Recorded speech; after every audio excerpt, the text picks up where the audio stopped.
Okay, so he is Professor Liang Tong from Columbia University. He is visiting us for the GiAN program on structural biology techniques, and we have conducted the workshop. Today is the concluding day of the workshop, and we welcome you, Professor Tong, for this innovative workshop. And we have some small queries about the program and what techniques are important in the structural biology. Yeah, well, first, thank you for the invitation. It's great to be here and share my experiences with drug discovery with the students.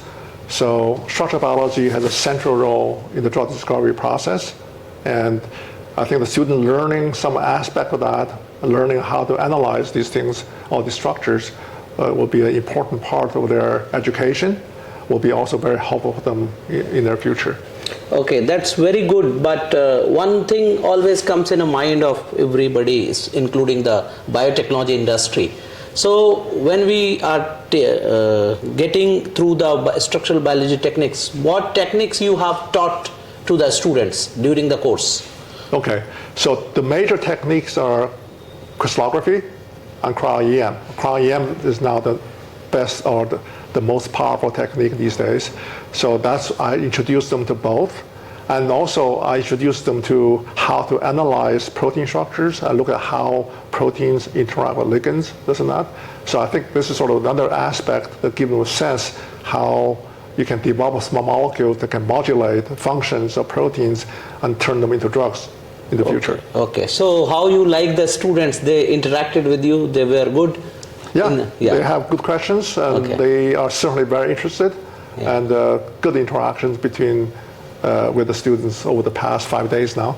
Okay, yes. So you visited BHU facilities also, so how you want to give feedback about BHU? Oh, the facilities I visited are really remarkable. State-of-the-art, modern technology or techniques that are supported. Very good infrastructure for you to do modern biology research. So I actually was very impressed. Very impressed. Professor Tong, there is another small query by the students and with all that. What are the career opportunities in drug discovery, especially when the students are trained in structural biology? What are the career prospects? Well, so structural biology is, as I mentioned earlier, a central part of the drug discovery process. So you can certainly use structural biology or do structural biology to understand how the drug targets interact with the drug molecules. Also, doing structural biology, you also become very good protein biochemist. So that can be very important for drug discovery as well. So there are many different aspects you can be involved in the drug discovery process with the training in structural biology. Okay, thank you very much for your time. We'll meet again, hopefully. Thank you.